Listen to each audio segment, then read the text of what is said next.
So I'd like to call to order the regular meeting of the Cumberland School Committee on Thursday, March 11th, 2021 at 7:10 p.m.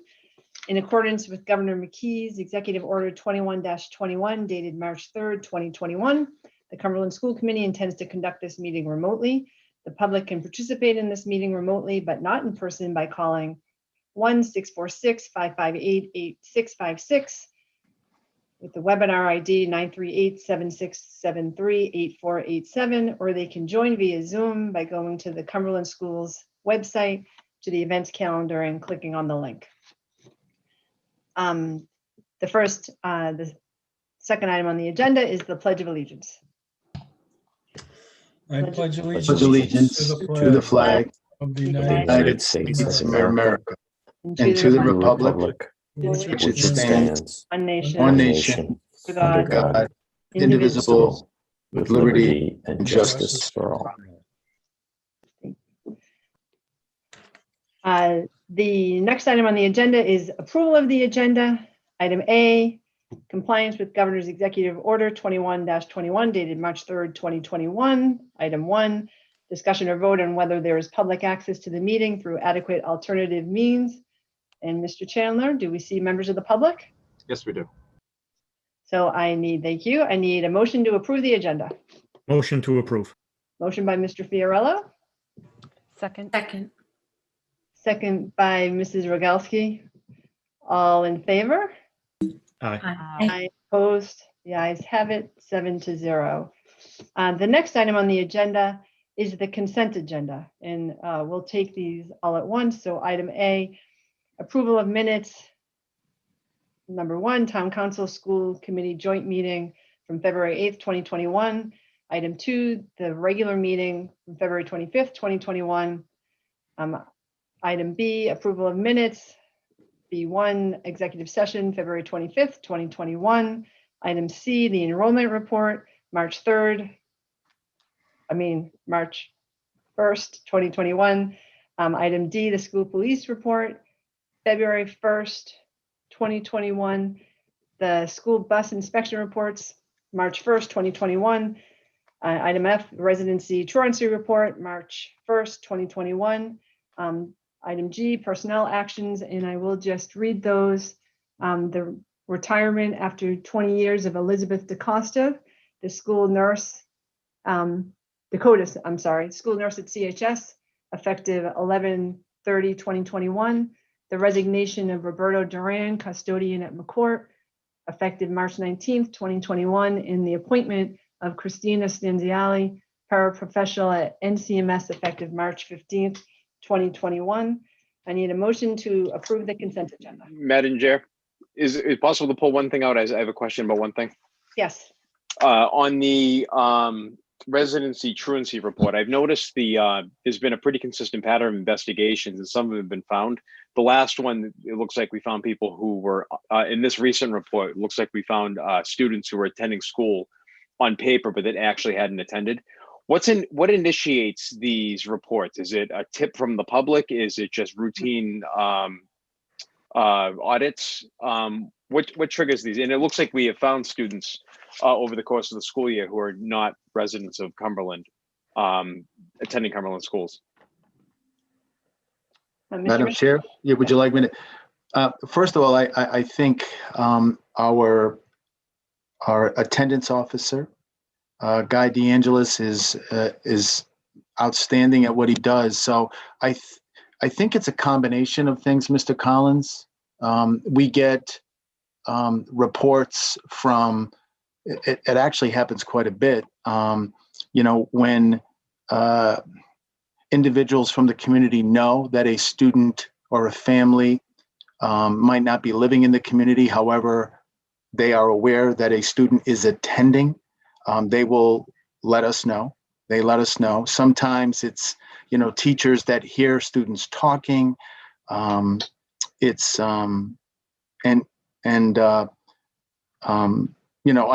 I think it's a combination of things that alert the administration and then Mr. DeAngelis to, investigate to see if the students are actually living in the district. and should be attending. So a combination, I think they're really good at it. I think he's really good at it. And just one quick follow-up. So the process would be the same, hypothetically speaking, if a student was attending NCMS that didn't live in the NCMS district, maybe using a grandmother's address or something like that.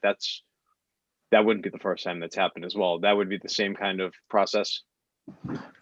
Yes, you mean living in Cumberland, but within Cumberland, but going to a non. It should be. Yeah, I don't. That's a good question. I don't know that.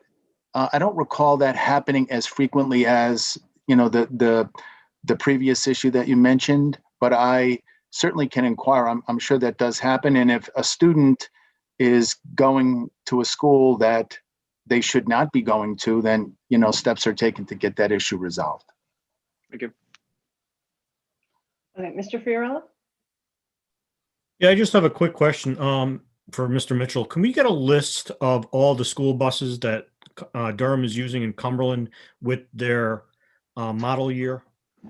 Going through all the inspection reports, I know that a lot of them are clustered in certain model years. I'd like to see a full list, though, to see the age of our bus fleet. Will do. I will make a motion to approve the consent agenda A through G. Thank Second. you. Motion by Mr. Fiorello, second by Second. Ms. Collins. All in favor? Aye. Opposed? The ayes have it 7-0. The next item on the agenda is report out of executive session meeting. Report out of executive session meeting on March 11th, 2021. Item 1, report out of executive session votes. We did not take any votes in the executive session. And item 2, vote to seal minutes of the executive session. I need a motion to seal the minutes. Motion. Motion by Mrs. Feather to Second. Seal the minutes. second by Ms. Smith. All in favor? Aye. Opposed? The ayes have it 7-0. Okay, next item on the agenda is the superintendent's report. Over to you, Mr. Mitchell. Thank you, Madam Chair. Good evening, members of the school committee and my colleagues and everyone in attendance this evening. It is my pleasure to start the superintendent's report with a recognition. Some of you may have actually seen this on Channel 10 recently.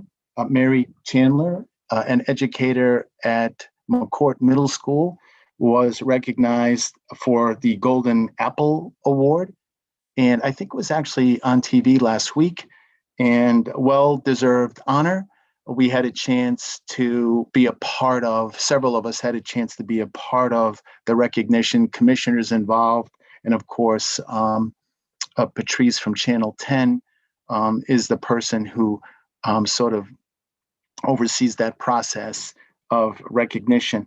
I know that Dr. Masterson is here, I believe, this evening and would like to say a few things. Dr. Masterson, you out there? I do not see him at this point. Okay, so then if I may say a couple words about Mrs. Chandler. First of all, those of us that know her well know how conscientious she is and how highly regarded she is, not only by her students, but by her colleagues.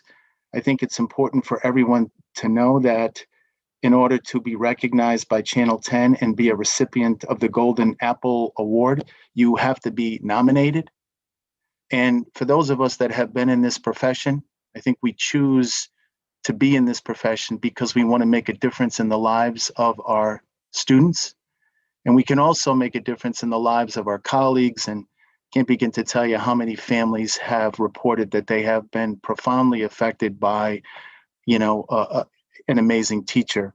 And I think everyone who knows Mary would agree that she is exceptional and very deserving of this recognition. So personally, I've said this many, many times, I can think of no greater honor as an educator to have someone say, you made a difference and you deserve to be recognized for the good work that you do, unassuming, just because you want to make a difference in the lives of your students. So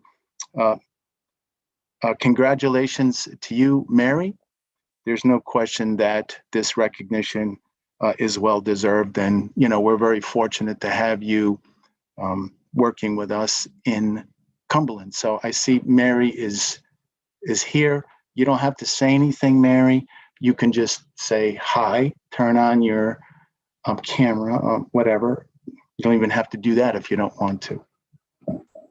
Thank you very much. I appreciate everything that you said. That was very kind of you. I'm very fortunate to be working with great people at my school and also within the district. And it was really an honor. So I appreciate everything. Thank you very much. And we appreciate you, Mary. Thank you.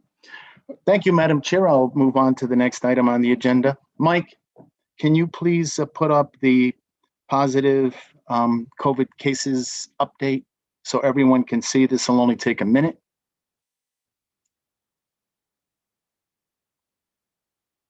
This is a spreadsheet, everyone, that we like to update on a regular basis.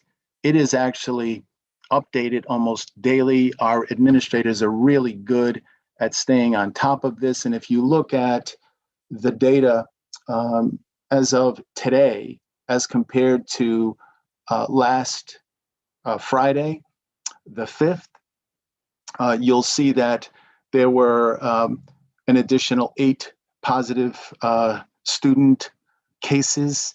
Only one, not that, one is insignificant, but, any positive case is only one positive increase in a staff member, positive case for a staff member. And there are always issues where close contacts have to be quarantined. So the good news is the numbers are not increasing at a significant rate, and we will continue to keep you updated on these numbers. I think it's important for us to see that things are sort of leveling off. Thank you, Mike. Mrs. Feather has a question. I just want to say I am just so impressed to see that the numbers are where they are, given the reopening that has occurred, and we haven't seen a spike, knock on whatever I can find. And I'm really impressed. So great work. I'm glad you mentioned that. And I think that's a nice segue into the next agenda item, and that is in-person learning. Mike, can you pull up that presentation as well? And this is going to be very familiar to all of you. I want to keep you updated on the return to 4 days of in-person learning.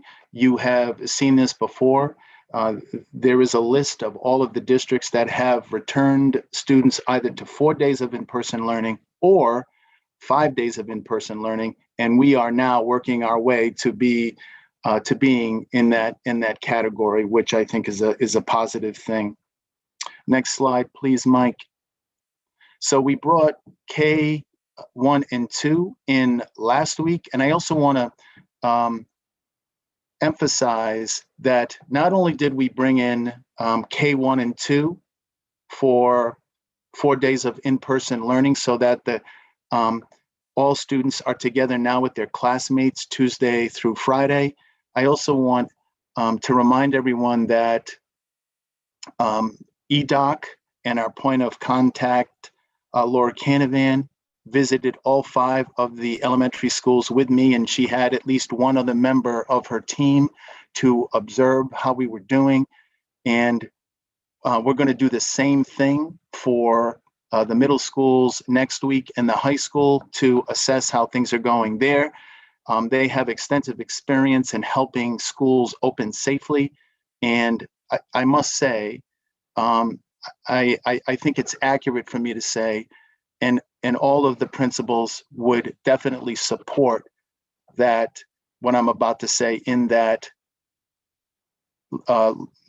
Ms. Canavan and her colleagues were really impressed with the amount of planning that has taken place. So we're in a really good place. So far, all of the principals have reported that it's like, it's like a normal school routine. Kids are happy to be back.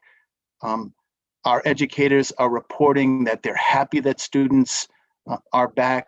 The only issue that we're faced with is, and it's getting better each day, is, as you can imagine, with the number of parents still bringing their children to and from school every day, that it's a little hectic at the beginning and end of the day. But it's, principals have reported that issue seems to be working its way out too. So next Tuesday, grades 6 through 8 will be back.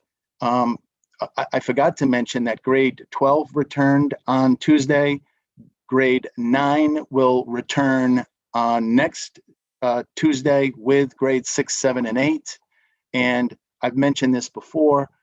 Our goal is to get all grades back for 4 days of in-person learning sooner rather than later.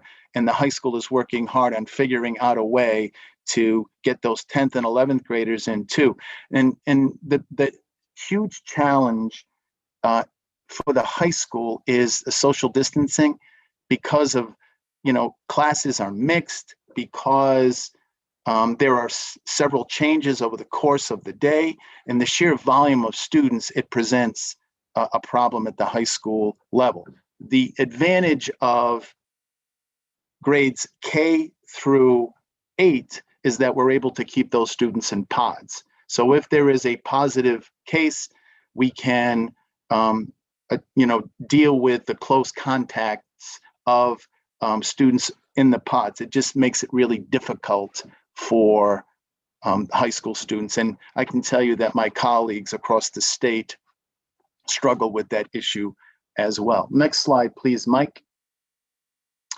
We have been through these things many, many times before. And the single most important thing that I think everybody needs to know is that safety is the priority. And the single most important focus of the EDOC folks who visit our schools is to ensure that we are meeting all of the safety requirements, and we're in really good shape there. They actually helped us. We problem solved a few situations, and they were very helpful to us last week. And as I said, they'll be visiting the both middle schools and the high school next week. Next slide, please, Mike. I think it's always helpful to remind everyone that our ventilation system and the work that we've done probably puts us in as good a place as any school district in the state. And every single space where students and staff meet are getting the 4 to 6 air exchanges per hour, which is the standard that has to be met. And there is plenty of PPE available to everyone: hand sanitizer, masks, and those kinds of things that we know, hand washing, those kinds of things that we know help to mitigate the spread of an infection. Next slide, please, Mike. This is also, I think, something that I think is comforting for me. I hope it's comforting for everyone else. The buildings are sanitized on a regular basis.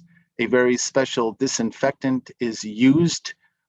It is healthy disinfectant, and it's used in hospitals, nursing homes, restaurants, those kinds of things.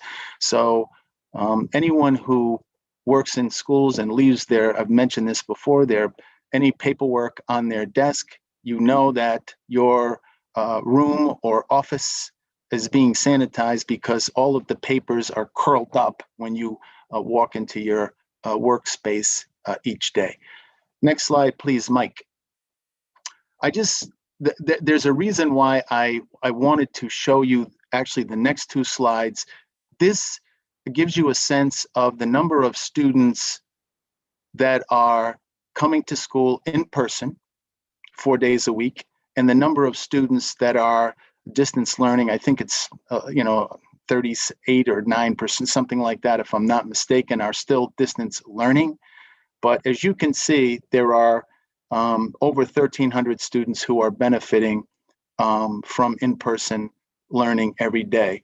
Next slide, please, Mike. That's the elementary level. I wanted to show you also, and as I said, there's a reason why I wanted to show you the middle school as well. As you can see, there are over 800 students who are participating in in-person learning, and beginning next Tuesday, all 836 of them will be going to school 4 days a week. And there are still 266 distance learners. And the reason that I thought it was important for everyone to see this data is because we need to still do RICAS testing. And remember, we do testing for grades 3 through 8. And there are 767 distance learners. And we have been told that all of those distance learners, all 767 of them, have to come into school to take the RICAS.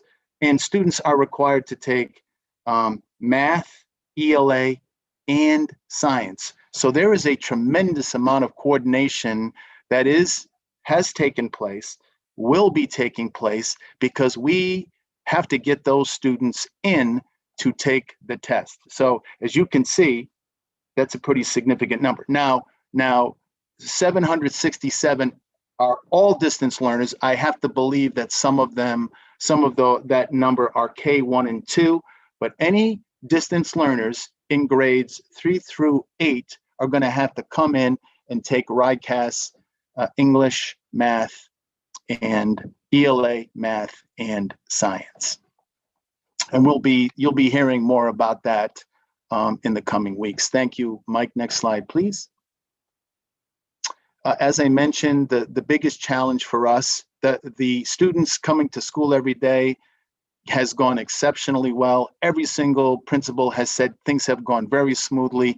Staff is doing an outstanding job. Teachers are doing an outstanding job, and other certified personnel. It really is impressive to see.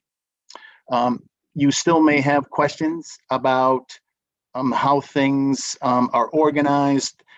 Don't hesitate to reach out to your principals. They are experts on their schools and will be able to answer every question that you may have.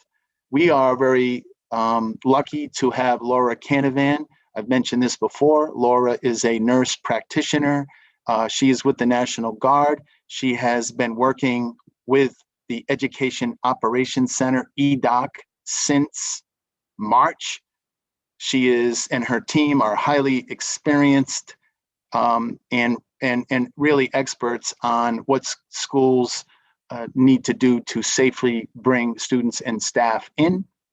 And she's going to be with us. And in fact, she's actually been attending our task force meetings, and I've been inviting her to just about every meeting that we have in relation to our response to the pandemic, and she has been incredibly helpful.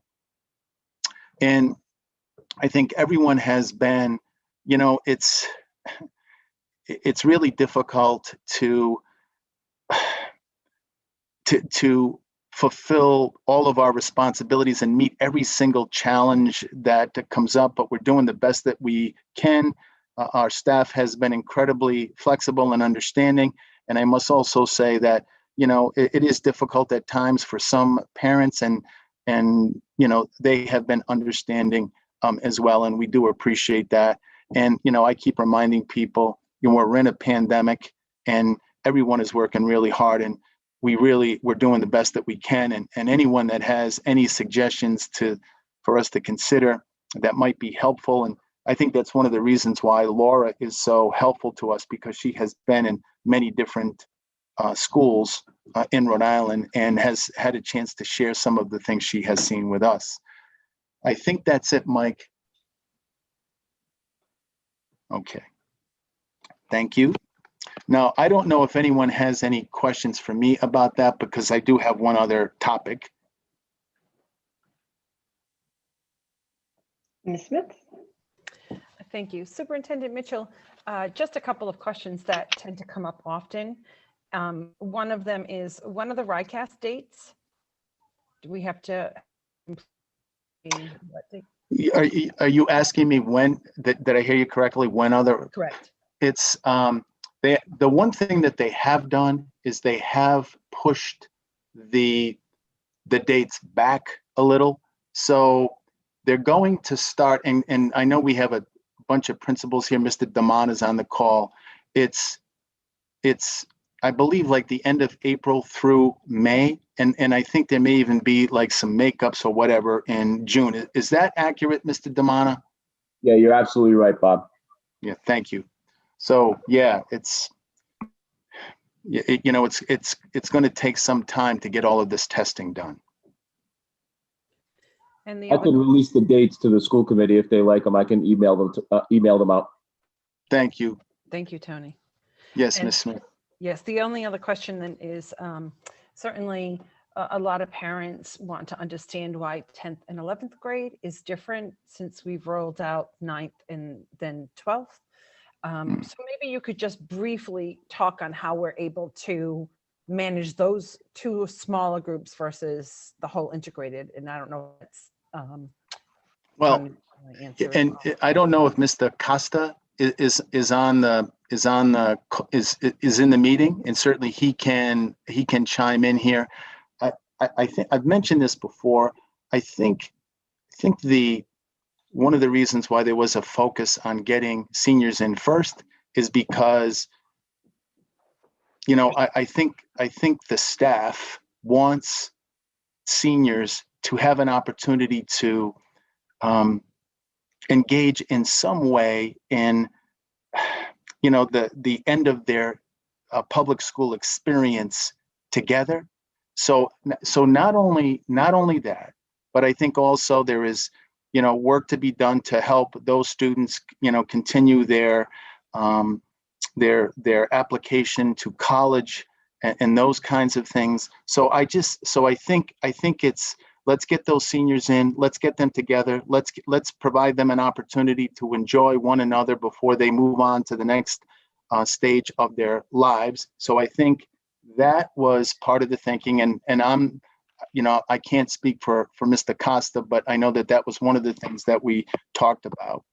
And the other thing, at the other end, we felt that it was important to get 9th graders in because, their freshman year is their first experience in the high school, and it's an opportunity for them to be exposed to the high school with their classmates, that sort of thing.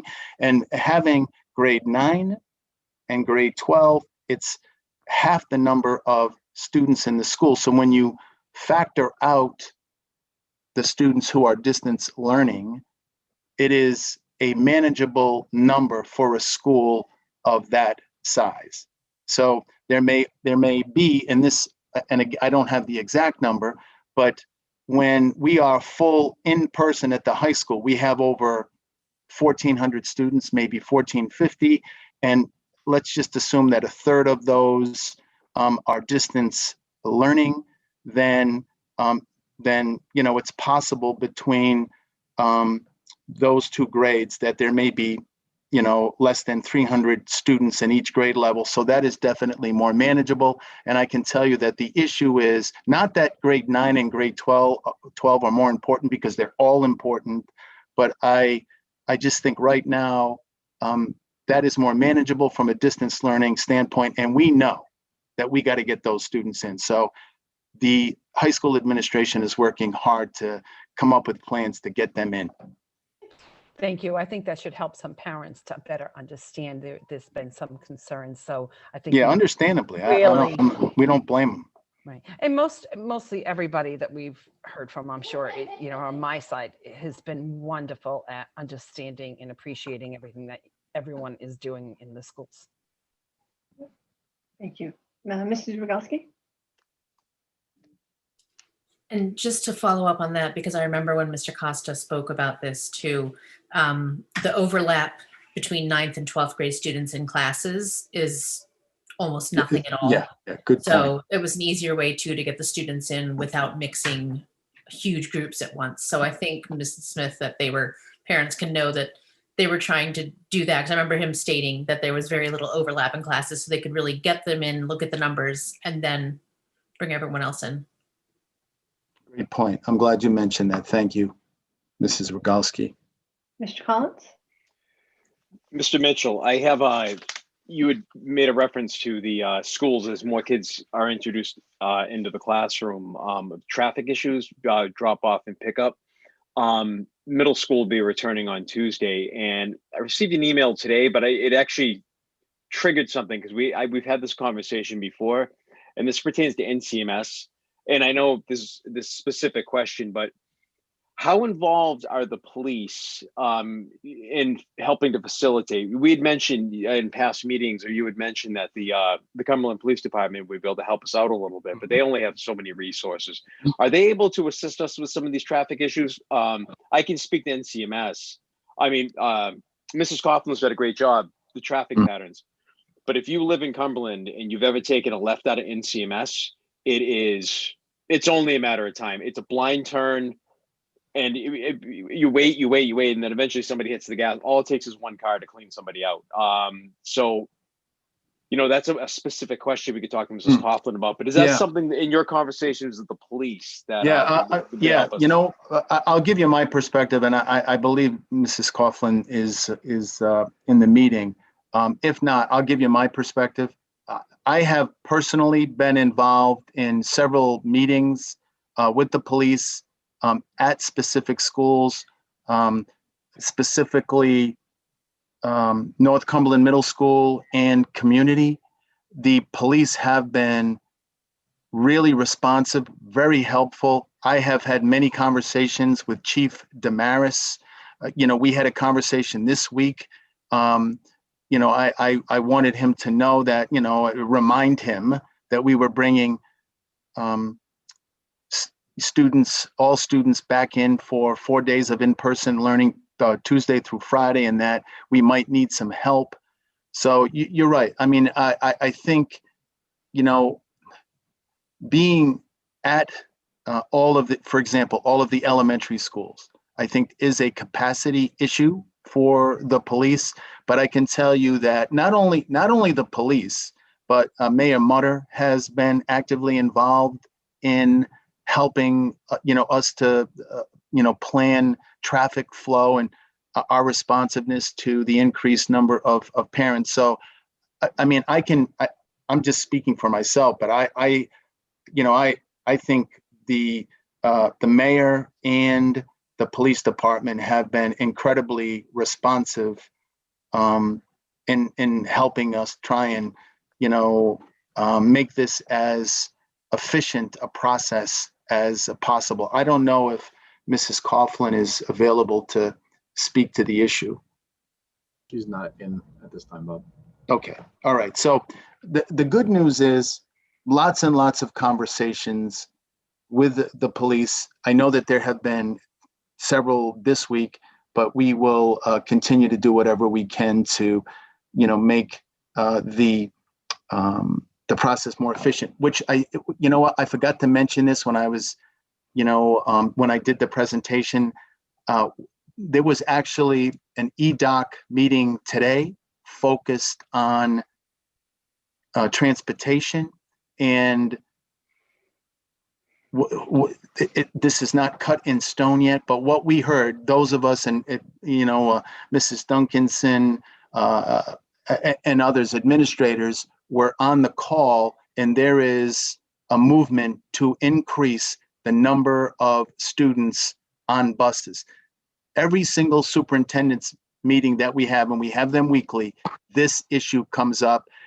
It is really handcuffing districts and really creating problems for some parents and getting their children into school because of the minimal number of students that can be on the bus. But we had a conversation today, and the conversation was about increasing the maximum number of students that will be allowed on the bus. So I think it's encouraging, and I'm hopeful that that guidance will come out soon. And when we learn what the increase will be, we can let parents know, and hopefully they will take advantage of having their children ride the bus. That will minimize the traffic flow at the beginning and end of the day.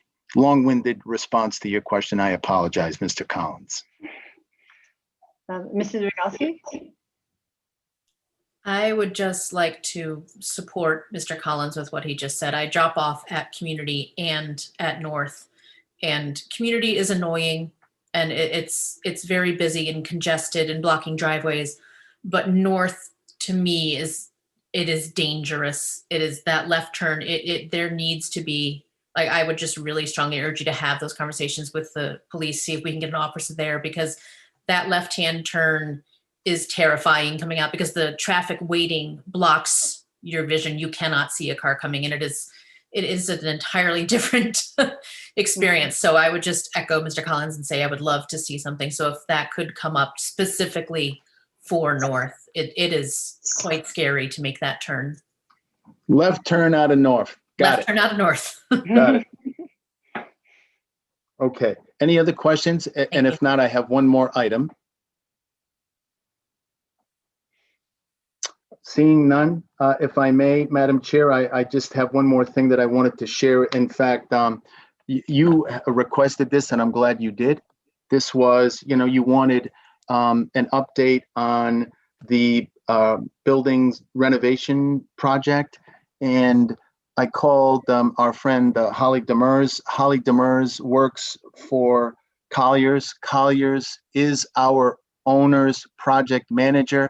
And just so that the public knows, we are required by regulation to have an owner's project manager that represents the Cumberland School Department in the building and renovation that will be taking place over the next 5 years. I've said this many, many times. We are educators. We're not builders.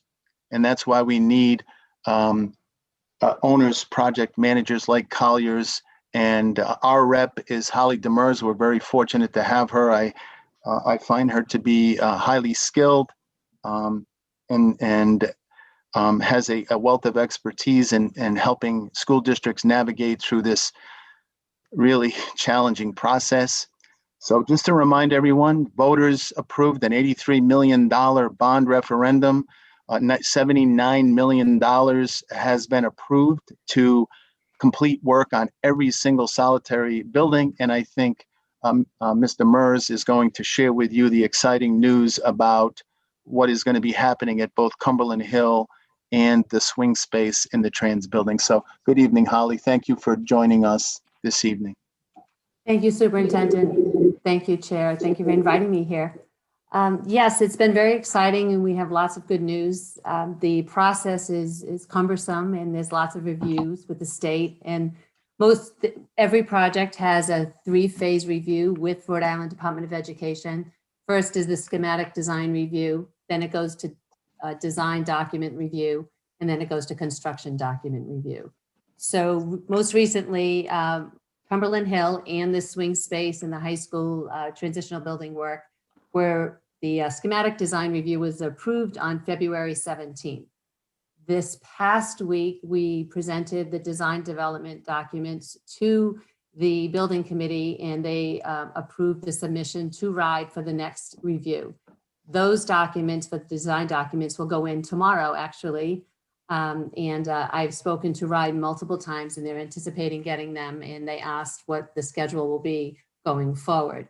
So we anticipate them, they'll go in tomorrow. We will we'll get the architects and the team continue to work on the documents.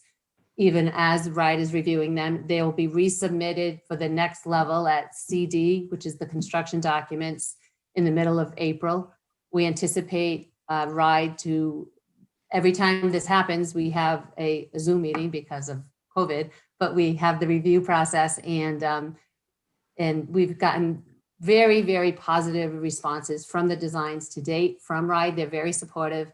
So we anticipate having everything approved in May, out on the street for a construction for both projects. They're running parallel with the same dates, and having contractors actually, chosen by the district in June, which will allow the start as the school ends. There's also some work within the univents at both projects, the high school and then this swing space, as well as, and we're going to go out with an early package. I believe that has gone through this committee in order to maintain the schedule. The lead time on the univents is something like, 16 weeks. So we've spoken to RIDE and they agree that the best way to manage that challenge is to go out with an early package. So that will be happening over the next few weeks. So what was really wonderful is we had professional estimates done by the architect, and then we had an independent estimator also look at the design documents, and both projects are right on point, on budget, no issues. So, which is wonderful. And they both will start as soon as school ends. Obviously, Cumberland Hill will run through all the way through the summer of 2022. And then the swing space will be ready for the fall, so we can do all of the move management and get the children from McLaughlin over to the swing space. So that's where we are. And then we'll, even when we're in construction for these, we'll move on to the next two projects. And it'll, that obviously the schedule is very tight. All of this work has to be done in 5 years. But when you go in for the approval that you all had done, the schedule is defined at that point. So you know exactly what comes next and when it has to go out to the, to start the following project. So that's pretty much where we are today. Mr. DeMonica? Holly, do we have any days worked into the schedule at the transitional building for any contingencies whatsoever? Because later on tonight, we're being asked to approve a school calendar start date, and transitional building is very key to that. It very much is. Honestly, I can say that any day that we can gain on the end of the summer is helpful, especially when it's not like it's really the move management piece, because even when the actual site is ready, we then have to make sure that it's ready for the students. So I know I had spoken to superintendent and he had mentioned that you were, I'm telling everyone it's the late August. I don't want to give, the best thing to do is make it tight. And if we have a little bit of wiggle room, you don't really tell anyone. So then if there's anything, any issues, we have a little bit of flexibility. But the move management will be planned and orchestrated when it needs to be. But again, that's at the back end of this. So it can be, that's where you can find some hiccups. And there'll be lots of coordination between the McLaughlin School and the transitional building and how things are set up and where things are stored and all of that. And we have to work through all those details between now and then. Okay, thank you. Any other questions for Holly? No. Great. And I think we're going to make this a part of our standing agenda. I don't know if it will be every meeting or once a month, so we can just make sure that everybody is updated. So thank you. I would love that. Thank you very much. Thank you, Holly. And I would just to add, I think it's important for people to know how much time and effort and planning have gone into this. We meet weekly, every Thursday at 1 o'clock. We meet with the architect, Holly, Alex Prignano, Mike Chandler's in that meeting, other representatives from Holly's team and also from Louis Torado's team. Every Thursday we meet, and there are running minutes to document what takes place in those meetings. We are meeting monthly now. The building committee is meeting monthly, and we have it scheduled so that it is the Monday before the first school committee meeting of the month, so that if there's any business that you all need to vote on, we will have that available for you. And I can't begin to tell you, and this is not an exaggeration, how many meetings, how much time and effort has gone into the planning of this work in the district, hundreds and hundreds and hundreds of hours just on our part. And I can't even begin to imagine how much time and effort has been put into this project by our architect and our owner's project manager. So there's, as you can imagine, lots and lots of things happening behind the scenes. Okay, so that is. You have something else, Holly? I just want to say, when you have a 5-year capital plan like this and you're touching all of the elementary schools and making these amazing 21st century changes, when the first school is finished, or even the groundbreaking initially, there'll be this energy that'll happen because you'll see why you put all of this time and energy into it. And I'm just very fortunate to be a part of it. So thank you. Great. Thank you, Holly. And thank you for coming this evening. Madam Chair, may I go back to one other topic? Yes. Okay, so Mrs. Coughlin was in another meeting. It's my understanding that she is now in this Zoom. Mrs. Coughlin, can you hear me?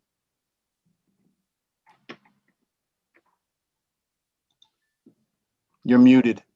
Yeah, so I was just promoted up to being able to speak. Yes, I can hear you now.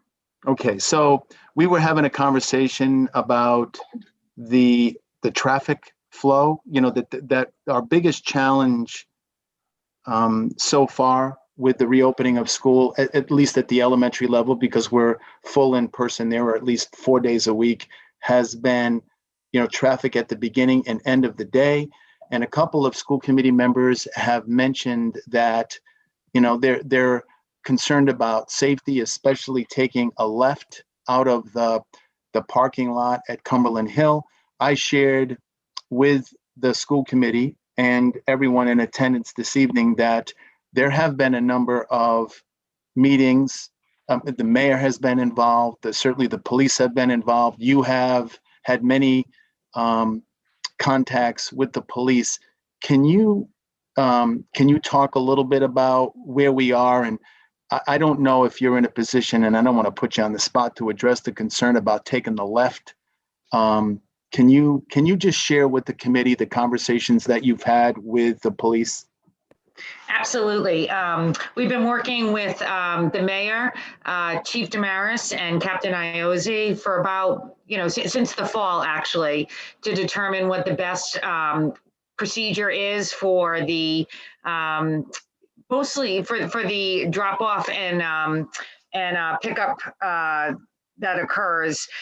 We are, right now, one of the biggest concerns, as you know, is that taking that left onto Nate Whipple and having the line of traffic along Nate Whipple inhibits or provide results in a blind spot with traffic taking a left. We've had a number of meetings to discuss what the best course of action is.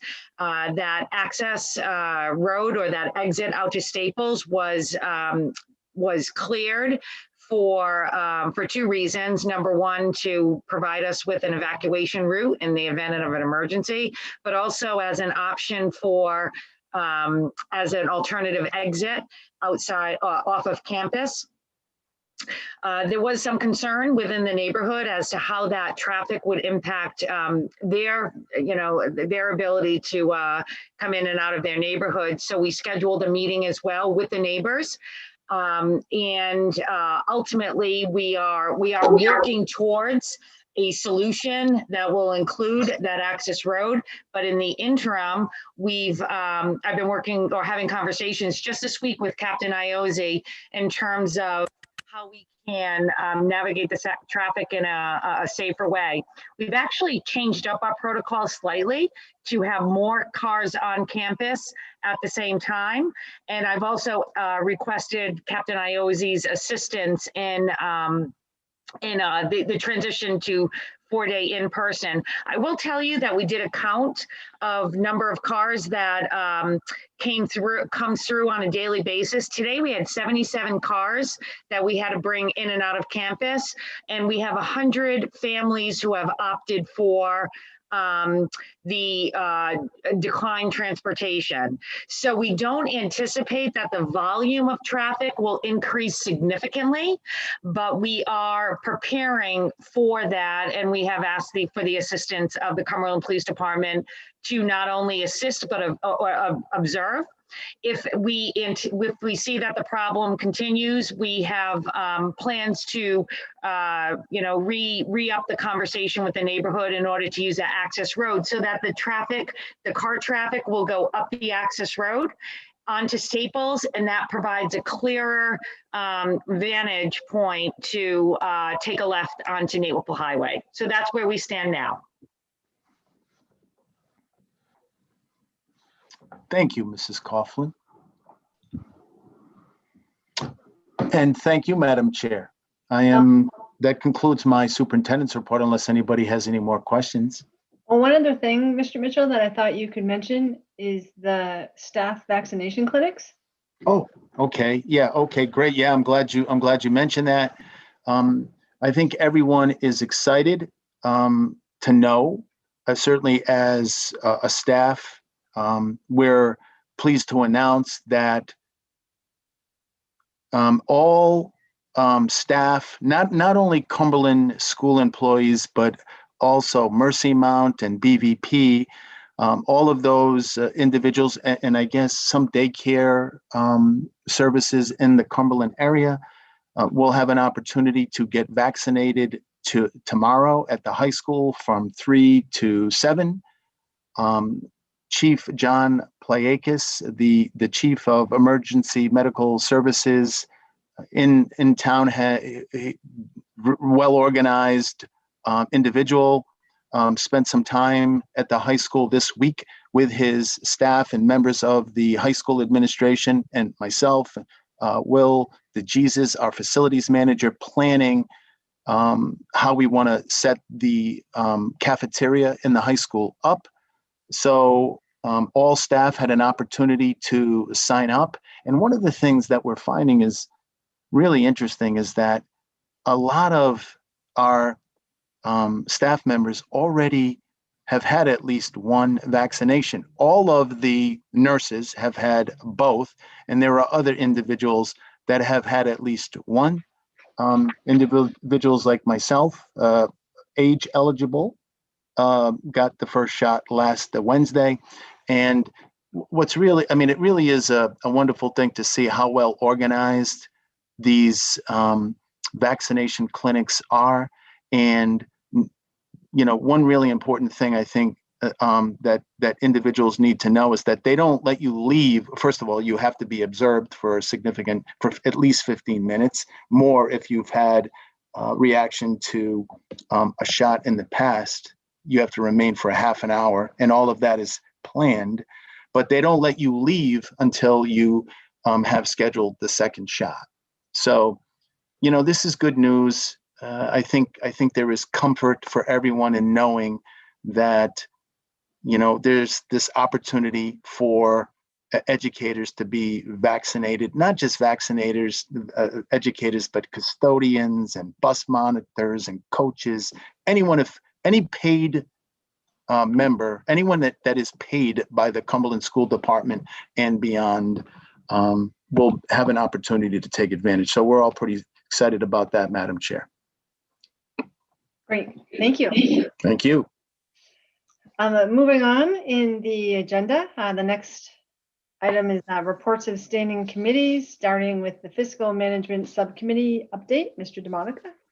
Madam Chair, Fiscal Subcommittee did meet tonight. We, later on in the agenda tonight, we'll have 2 check registers to pay, one from this month and one from February that we held over. We did have a conversation with the business manager tonight. We are running about a $300,000 surplus. That's an estimate for June.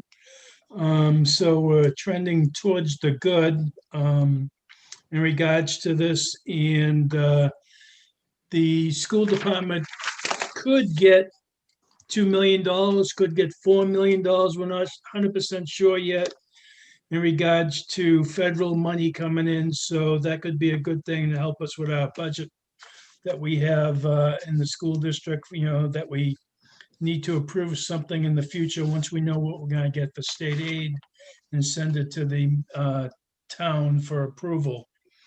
The other item we dealt with tonight, we heard from Will DeJesus, the facilities report.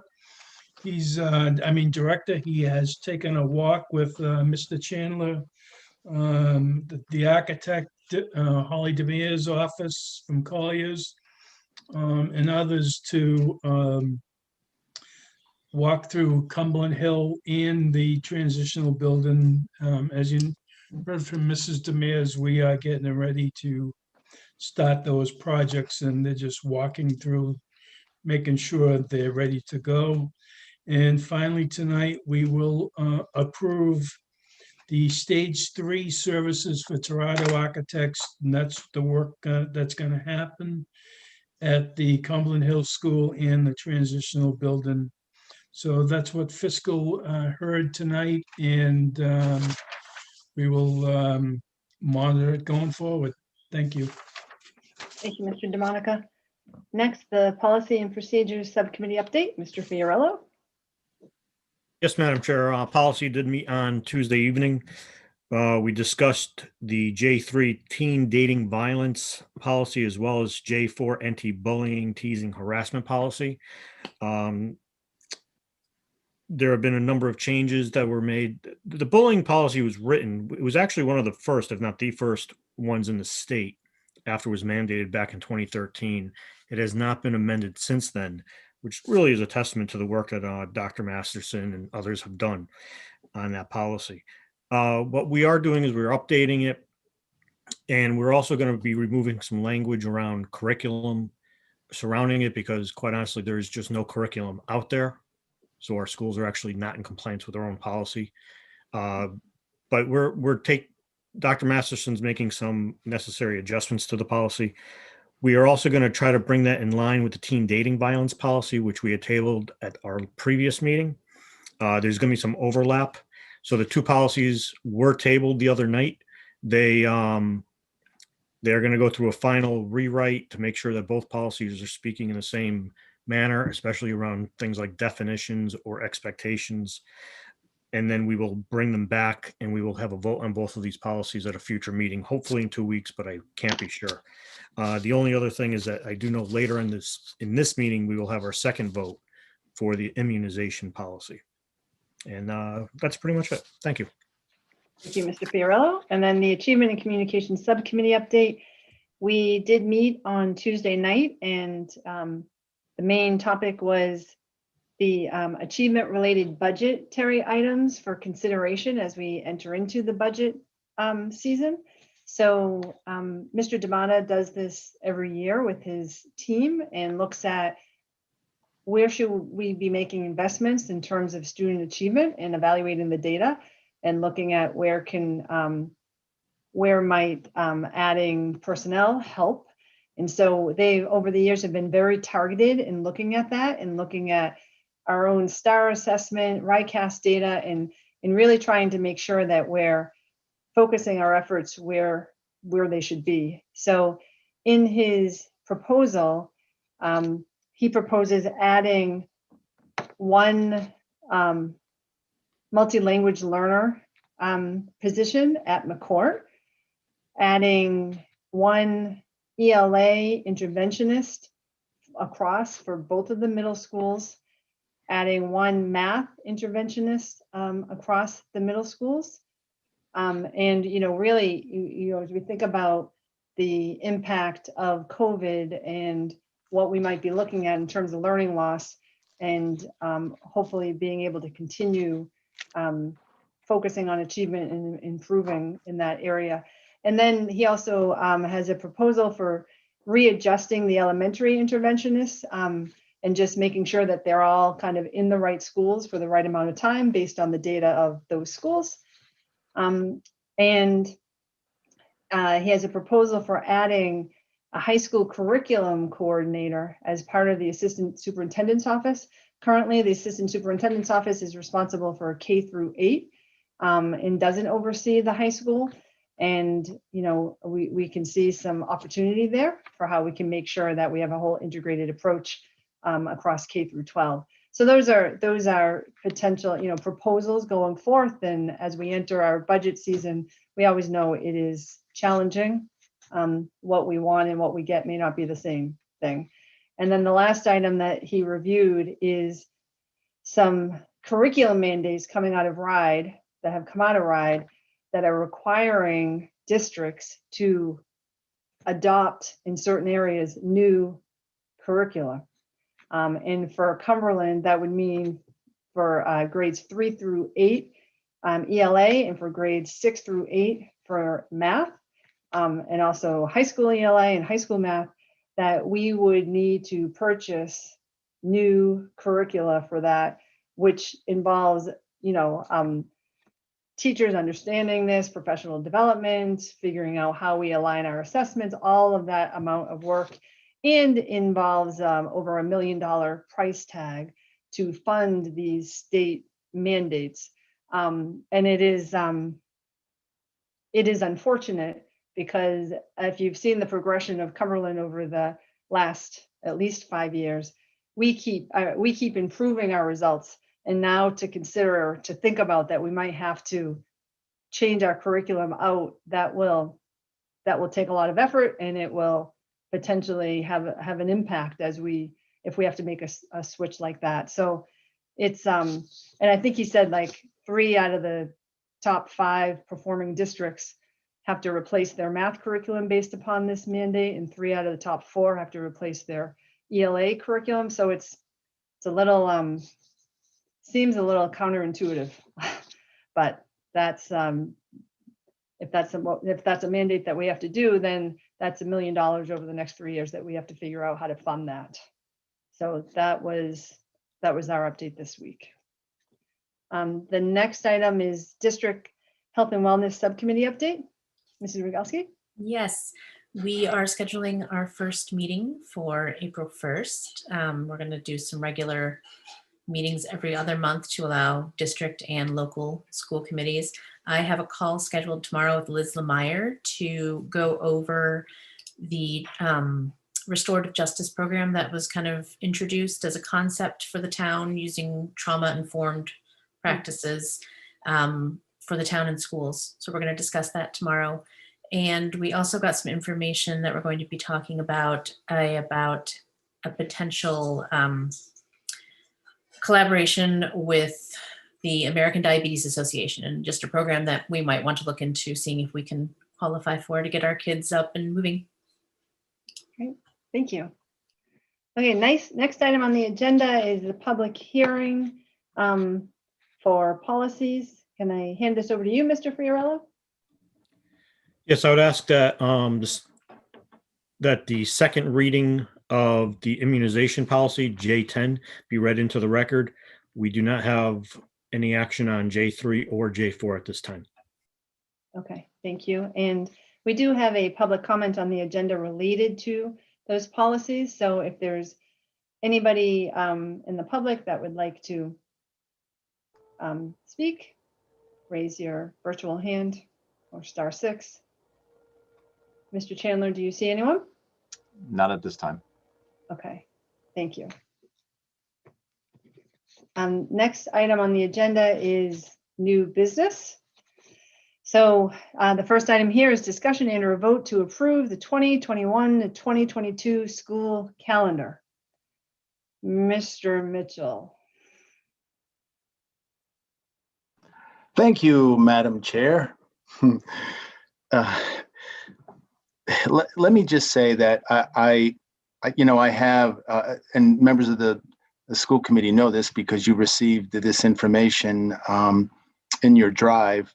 There's about 50 of them choices to make. I'm only kidding. There's 6, and we actually received, after we agended this item and sent this information out to all of you, we actually received another revision from the Rhode Island Department of Ed, and I'll share that with you in a minute. So I think I can get through this fairly quickly, and I can tell you that administrators have had a chance to discuss these. There are actually 3 options that I will share with you, and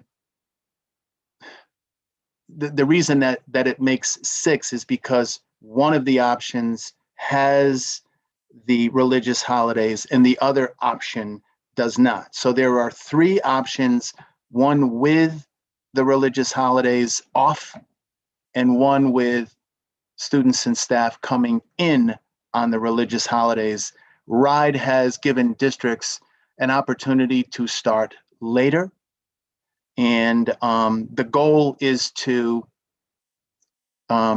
ensure that all of the school vacations are scheduled at the same time. And RIDE also wants districts to be in a position where they could take advantage of professional development opportunities offered by the state. So if I could just very quickly, Mike, do you have the calendars? Yes. With those, All right. Can you? Let's start with A1, please. So A1, everyone, this is what I would consider more what we have done traditionally, of course, before this school year. And we have historically, at least during my tenure as superintendent and before that as assistant superintendent, the school department started the school year before Labor Day. And in this particular option, the first day of school for students would be on the 26th. Staff orientation would be on the 25th. So teachers and support staff would report on the 25th. Students would start on the 26th, also on the 27th, 30th of August, and 31st. There are 2 professional development days at the beginning of the school year. I'll get into that a little bit more in a minute. The last day of school in this particular model, and this is with religious holidays. So A1 is starting the school year 25th for staff, 26th for students. This includes religious holidays, and the last day of school would be June 15th. So that's option A1. Option A2 is the same exact calendar, except there are no religious holidays. And because there are no religious holidays, the last day of school jumps way up to June 8th. So A1 with religious holidays, A2 without religious holidays, and given the conversation that we had earlier this evening, I think everyone would agree that this would not be a viable consideration, at least for the 21-22 school year, because of the construction, the facilities work that will be taking place in the trans building in preparation for the students and staff of Cumberland Hill. As Holly Demers said, it would be beneficial for us to start a little later. So let me go now, Mike, if you would, to B1. B1, and by the way, we reviewed all of these options as an administrative team. Not only administrators, but there were other curriculum coordinators and involved in the conversation. Everyone was in agreement that B1 was the one that we felt was best for the students and staff of the school department. So the first day of school for students would be August 30th. The first the first day of school for staff, orientation day, would be Friday, August 27th. So staff orientation on the 27th, students would start school on the 30th. They would come in on the 30th and 31st. And then there are those two professional development days on Wednesday, the 1st, and Thursday, the 2nd. This particular calendar includes religious holidays. The last day of school would be June 17th, 2022. So that is B1. This is the one that all of the administrators felt was the best. B2 is the same exact start time as B1. The difference between B1 and B2 is B2 does not have religious holidays. And because there are no religious holidays, the last day of school would be Friday, June 10th. So that's B1, B2. C1, Mike. C1 is the, and this one's a little, I think even a little confusing, and there are a lot of reasons why. And this is essentially the calendar that was initially recommended by the Rhode Island Department of Ed. And what's puzzling is the first day of school for adults was September 1st. So, and September 1st would be a professional development day. And remember, professional development days, and I forgot to mention this, this is important, professional development days are counted as part of the 180 instructional days for students. And the question we all had as superintendents was, how can you have school, like teachers begin with professional development on Wednesday, September 1st, and have that count as a instructional day for students when you haven't even met with your students yet? And there may be students who you can't do distance learning with students who don't have Chromebooks, haven't been issued them yet, may be new to so it just, and this came up at our most recent superintendent's meeting. So I can tell you this particular calendar was the one that was easily dismissed by the administrative team right off the bat. So and again, C1 is the start date of September 1st as professional development days. It includes, this is with taking religious holidays off. So having religious holidays off. The last day of school also, because it started so late, would be June 24th. And C2 is the same exact thing as I've mentioned with the other options. C2 is the same as C1, only does not include religious holidays. Now, I just need to share one more thing with all of you. As I mentioned, and I hope, I mean, it may seem, and maybe it doesn't seem like this would be a relatively easy thing to do, but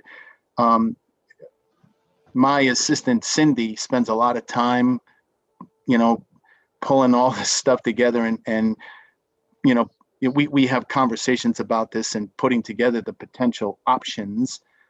I mentioned to you at the end of the day yesterday, late afternoon, we received another option because of the conversation that superintendents had with RIDE on Tuesday, and the fact that it just didn't make any sense for the school year to start for adults on September 1st with professional development days.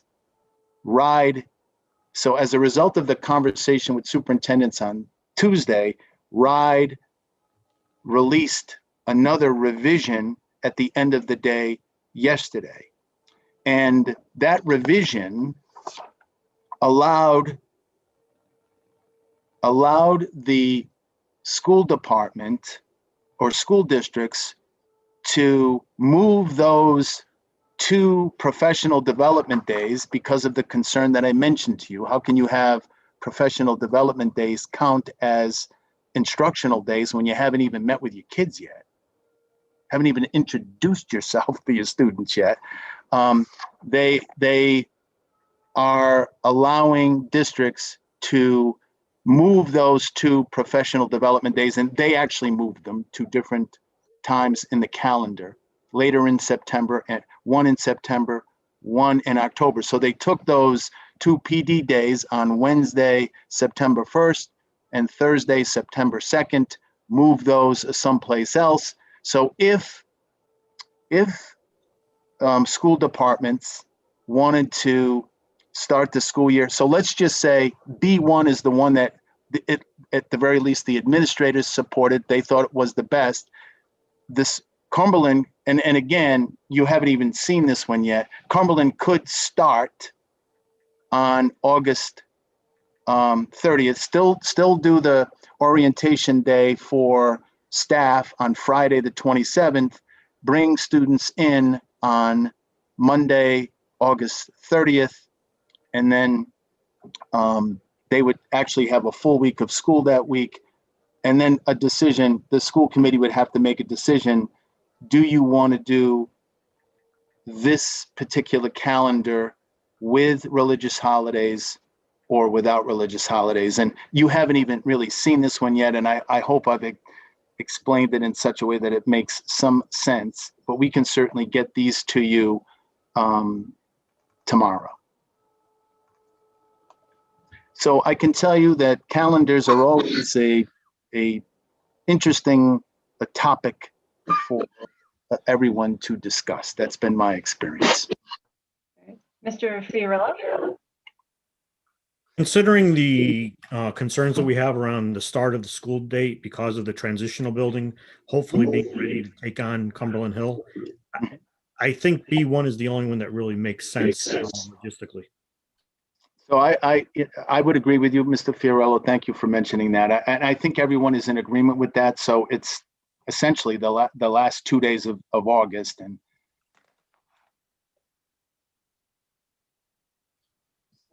Mr. DeMonica? Madam Chair, I have to concur with Mr. Fiorillo that we should start later in the year for this year coming up, and then the transitional building will be done. And so as we move schools through that building, we're not going to have to worry about doing repairs to it to get it ready. So I think we go with the B1 option for this year coming up, and hope that Collier's and the architect and the developer, whoever's the construction developer, whoever's picked, that they can get the work done in time so there's no delay whatsoever in the district opening up school. I can remember in the last 9 years, I think we had one time we had to delay school for a few days because a building wasn't ready. So as Holly Demers said, the more time, the better towards the end of the month. And so I would agree option B1 is the pick for me at this time. Thank you. Mrs. Rogalski? I agree with not starting probably earlier than the 30th. That's okay. In my ideal world, we start the 26th. We have no holidays and we get out as early as possible. But I agree with the construction. The 30th makes sense. However, I'm looking at this schedule and the kids are in school 2 days. They're out 2 days. They're in 1 day. They're out 5 straight days because you've got the weekend, Labor Day, Rosh Hashanah, Rosh Hashanah. They're in 2 days. There's a weekend. They're in 3 days. They're out for Yom Kippur. Like that is a lot of days off, very close to the beginning of the year, to the point where part of me just, I think parents are going to wonder what's the point. I don't know what teachers are going to be able to get done at the beginning of the year. I mean, you're going to have the kids for the first 3 weeks of school, you have 6 total class days.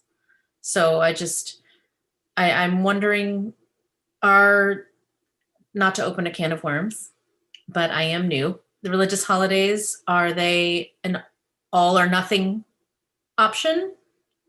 Is it we do all 5 holidays or we do no religious holidays? Do we pick and choose? Could we make it so that school was in session, but parents who wanted to keep their kids home for religious reasons could?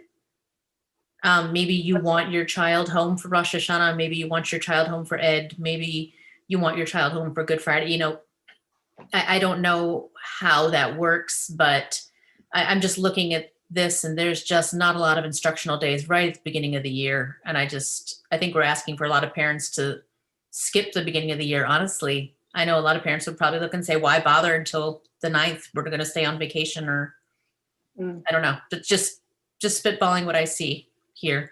But for the record, I do like the one that was sent out because it is in our folder. I do like that last one where they removed those professional days. That makes it a little bit better. Sorry. Mr. Collins.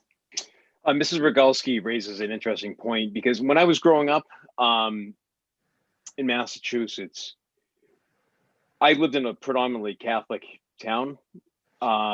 So we got Good Friday off. So, and communities, even today in Massachusetts, communities that have a large Jewish population, places like Canton, Sharon, Newton, they get the Jewish holidays off.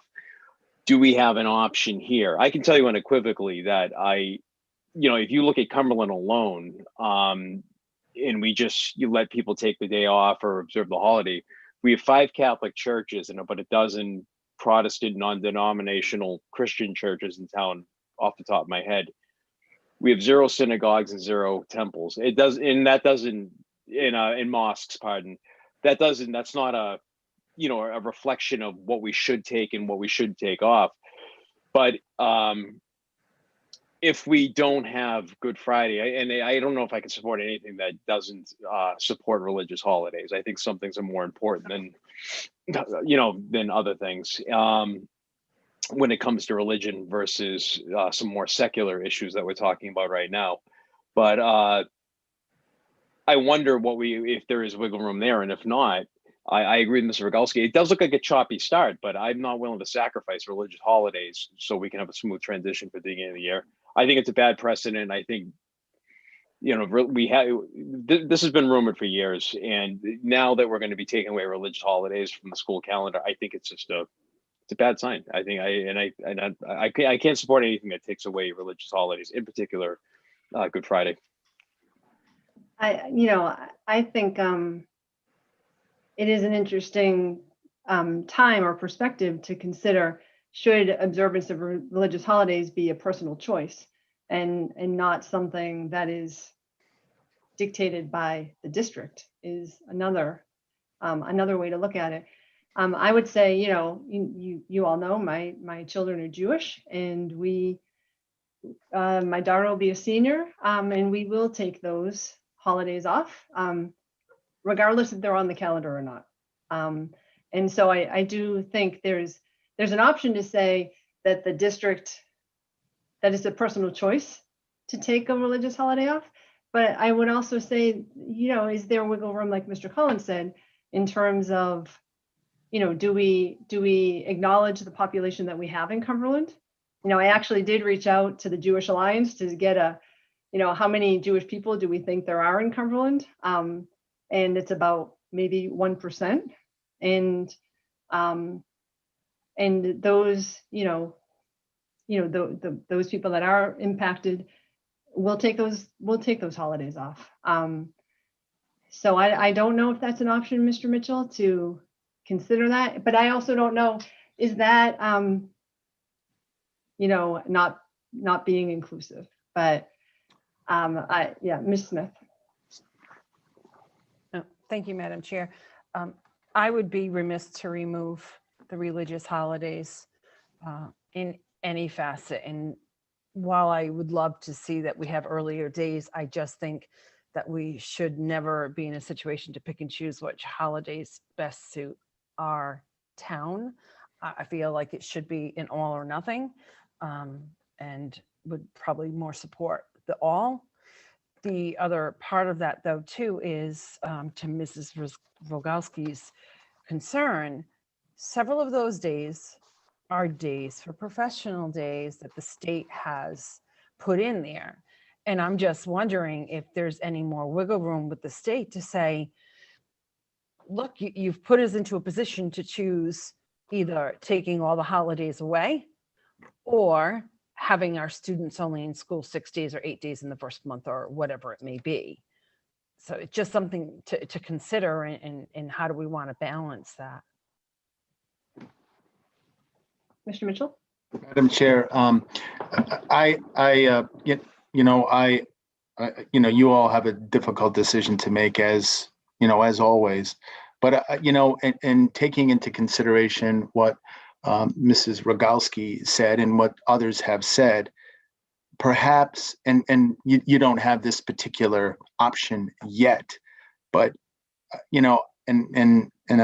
I don't want to be contrary to what anyone else has said, but if we take those, because it is choppy at the beginning, choppy if the school committee decides to approve the calendar with religious holidays. If we move those 2 PD days to the other recommended spots on the calendar, then students would be in school for that full week to start the school year.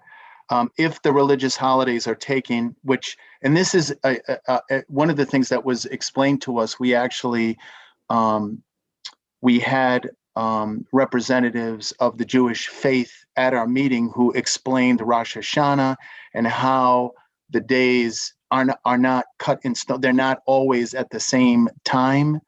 They're at different times. So it's sort of unique this year because it's piggybacks Labor Day. But if we, again, just for your consideration, if we move those 2 professional development days that were on the 1st and the 2nd to the other places on the calendar, students would be in school for a full week. That week, there would be Labor Day and the 2 religious holidays, should the school committee decide to make an equitable decision. Then students would be in 9 and 10, and then be full week of the 13th, full week of the 20th. It would be a lot less choppy that way. So just for your consideration, Madam Chair. Mr. Just to Fenner? clarify, Yom Kippur is on the 16th still, and I think that the calendar that we've seen on the update has not reflected that. So Yep. that week. Okay, yeah, good point. I was gonna say. Yeah. Yep, good point. Yeah, I mean, moving those 2 days would be huge to somewhere else. Just getting that first solid week for teachers, for students, to establish a rhythm, to establish a relationship right off the bat. I think that would make a huge, huge difference. Yeah. Interestingly enough, I actually polled a bunch of people from all over the country, and for the record, I told this to Mrs. Friedman earlier that I was raised about as Catholic as you could be. My father was actually a Catholic priest, and he left the priesthood to marry my mother. So you can't really get more Catholic than I was raised. And interestingly enough, in polling from all over the country, the majority of people, and I have about 50 or 60 people that responded, only do Christmas. And their school districts are not taking off anything else. So I found that really interesting. I was very surprised, but that's, I have no problem with the religious holidays. I don't want to pick and choose anything. I don't want to decide, like Mrs. Smith said, it's not really our place. I was just wondering, knowing, since this is my first time, if it was possible to decide or to break them up. But I think moving those 2 days would be huge, because that would give you a full solid week. Mm-hmm. And last year was the first year that we had the addition of the Muslim holiday and the Jewish holidays. Prior to that, they had never been observed and weren't really even on our calendar. So I don't know, for whatever that's worth. It was just last year. Mrs. Feather? I also wanted to say so thank you, Mrs. Smith, for bringing up the 16th, because I'm looking at that calendar as well, the one that's in our drive, and I know it's not reflected in there. However, I do also agree with Mrs. Rogowski. I think that the one that we haven't officially seen yet is probably is probably the best, because you do get that first full weekend. Otherwise, I know I would probably go for B1 as well. So just wanted to give my 2 cents. Mr. DeMonica. Madam Chair, could the superintendent come back at our next meeting with a revised schedule, moving those 2 professional development days? I'm sure Mr. Demona could fit them in exactly where he feels they will be well used, and we could vote on this calendar at the next meeting. That seems reasonable.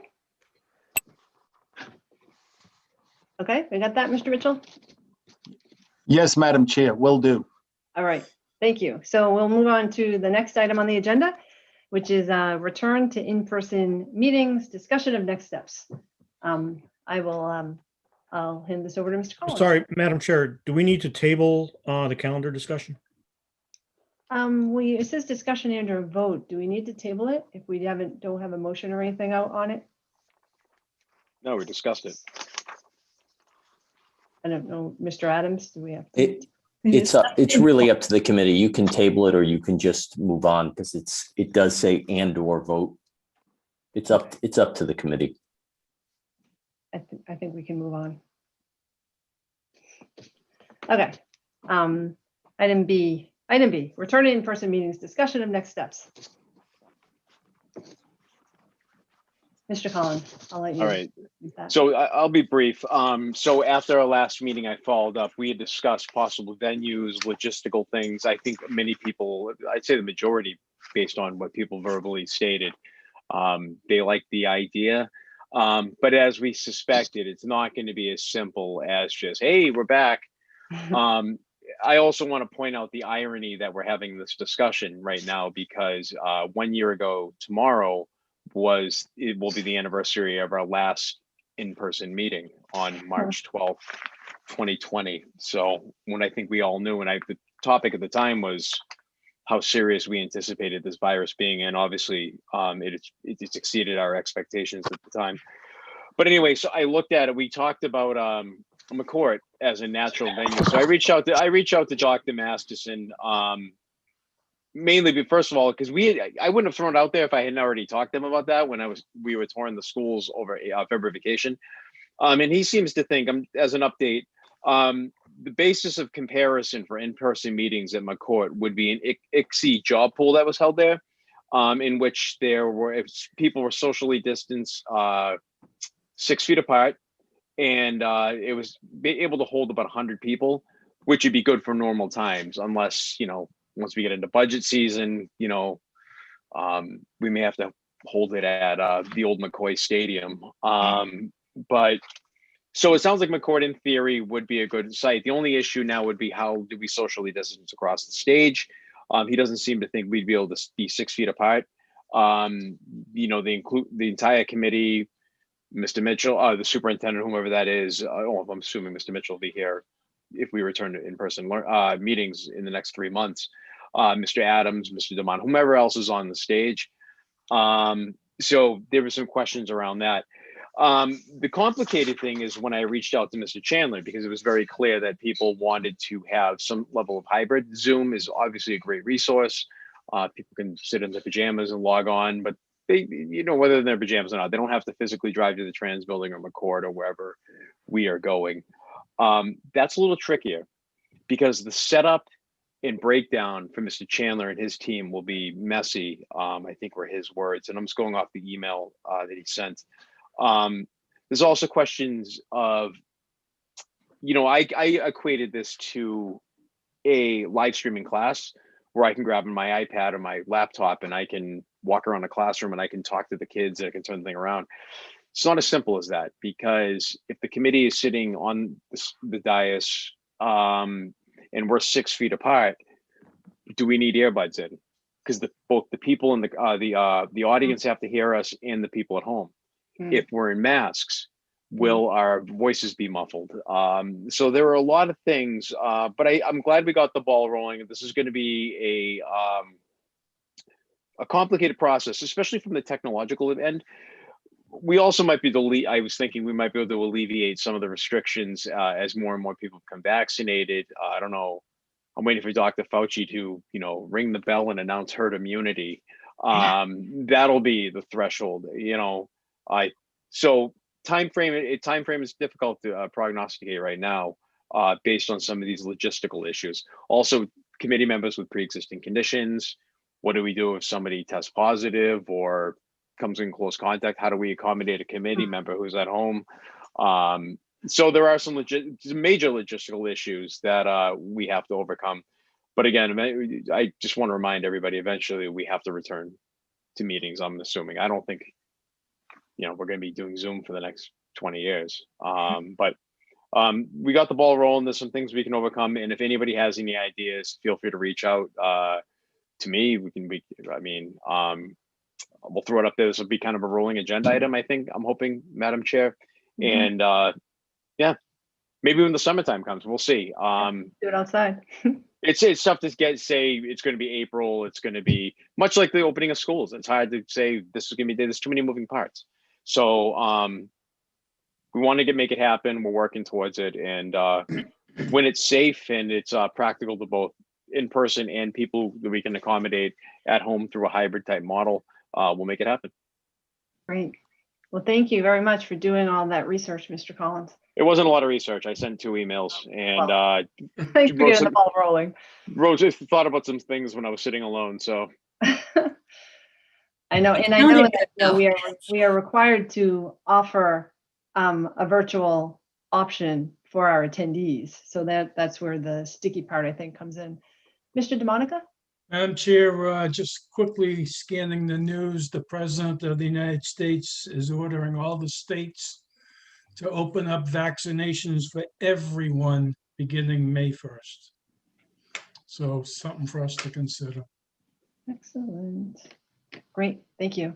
Any other comments on this topic? Okay. All right, moving on to the next items, the next 2. Mr. Fiorello, item C, is this one tabled? Yes. Discussion and a vote to approve amended policies, so that's tabled.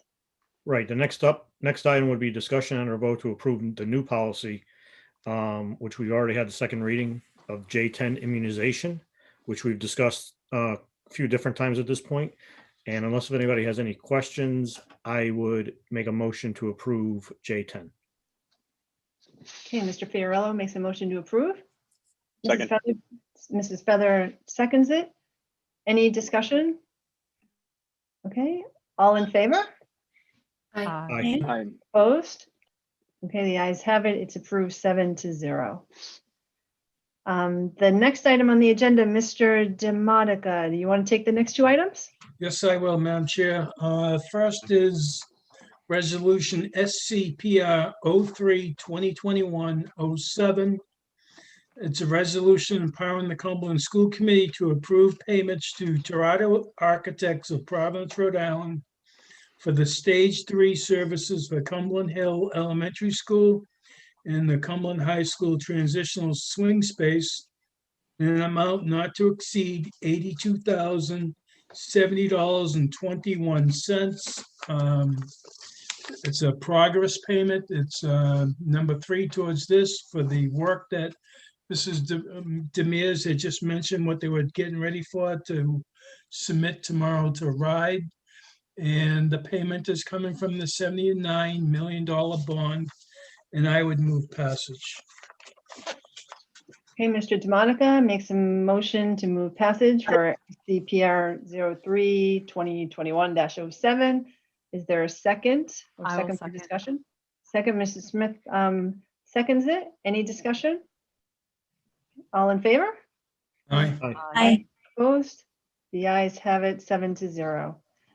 And Okay, then, next is payment of bills. We have 2 registers The first is the register for the normal register in the amount of $1,378,312.29. There was no questions for the business manager tonight. And I would move passage of this payment of bills for this amount for the first register. Okay, Mr. DeMonica moves passage for this first register, payment of bills. Do we have a second? Second. Second by Mr. Collins. All in favor? Aye. Aye. Opposed? The ayes have it 7-0. And the next register is the holdover from February's meeting. And the amount is $857,705.92. And it was the Rhode Island Mayoral Academy's invoice that we held off. And it passed 3-0 in fiscal, and I would move passage. Okay, Mr. DeMonica makes a motion to approve this register 8 to BVP. Do I have a second? Payment to Second. BVP. Second by Mr. Collins. All in favor? Aye. Aye. Opposed? The ayes have it 7-0. Okay, That's it. Thank you. perfect. Thank you, Mr. DeMonica. The next item on the agenda is comments from the public. So if you'd like to speak, raise your hand, your virtual hand, or *6. Mr. Chandler, do you see anyone? Yes, Mike Kinch would like to speak. Okay. Welcome, Mr. Kinch. Good evening, Madam Chair, and good evening, everyone. I'll be very short, I promise. First, I just want to start by congratulating Ms. Chandler on her recipient of the Golden Apple. Seems like we got a pretty good run with that award over the last couple of years. So congratulations to her. Next, just quick, I want to give you a heads up that on Monday, the 29th, we're going to bring in a little workshop or hold a workshop, and we're going to send you guys over the Zoom information and invite you in. We're just going to have refreshers. I got someone coming in from the Rhode Island Ethics Commission. We got Miss Mara Salvatore is going to go over the open meetings laws for us, because we got a couple new members ourselves. And if you continue to stay, Mayor Mudd is going to go over how he arrives at the tax rate, going over the levy sheet and so forth. So that's going to be the 29th at 6 o'clock. And we're going to, a big part of it, why we added some of those things with the meetings, was some of the new members who joined, say, Parks and Recreation, Conservation, all those committee members can jump on and listen. So I'll get that over to you, Madam Chair. Thank you very much. Have a good night, guys. Perfect. Thank you, Mr. Kinch.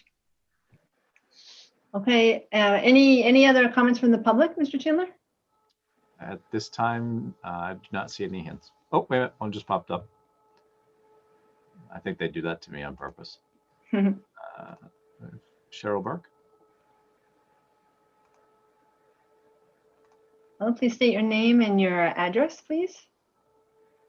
Hi, my name is Cheryl Burke. I live at 18 Poisson Street in Cumberland, obviously.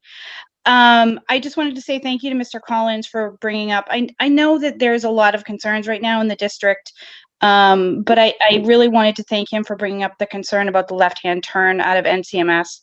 I think the change that they have made with the drop-off procedure is amazing, but I have grave concerns every morning that I drop off my son making a left-hand turn. It is a complete blind turn onto 120.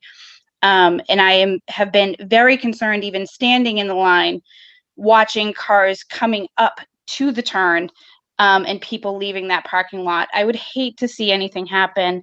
So if that can be addressed, I would really appreciate it. So I just wanted to say that I really appreciate Mr. Collins addressing that. And Mrs. Rogalski, I really appreciate it. So thank you all. Thank you. Any other public comments? I do not see a hand yet, but we'll give him a second. I would say no, not at this time. Okay, thank you. Next item on the agenda is school committee comments, school liaison reports. Any comments from the school committee? Ms. Smith? Yes, I just wanted to say congratulations and thank you to all of the schools that have already opened and brought all of their students in. I'm one of those that drops off at community as well. So it has run really well, and people have been very good, and the students have been so happy to be back. So thank you for all of you for making it such a positive experience, and fingers crossed, and wishing everyone well for Mr. Masterson and Ms. Coughlin for next week with the implementation of the middle schools. Any other school committee comments?